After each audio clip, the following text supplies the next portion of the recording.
I wasn't raised in a Christian family. So my dad, being Indian, he was nominally Hindu. My mom's Chinese. She was more into Guan Yin.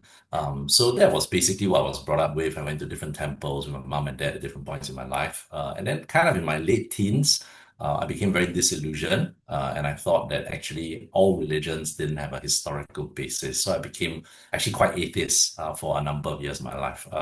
Age 21, end of my national service, just before university, I was invited by a friend to church. I didn't really want to go, in all honesty, but I thought, the best way to shut up my friend is to just go once, lah, right? Then they won't invite you again.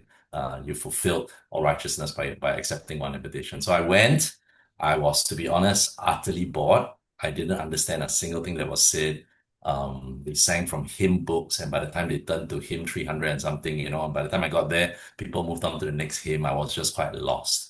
And as I sat there listening to the sermon, I don't remember anything about it, to be honest. But what I did do was I flipped around in my Bible, and I found that, hey, there were maps of the Middle East at the end of the Bible, which actually got me thinking about, could Christianity be actually different to the Hinduism and to Guan Yin that I was brought up with? Could it actually have historical roots? So after what to me seemed like a boring church service where I understood nothing, I signed up for something like a Christianity Explored course, to the surprise of my friend.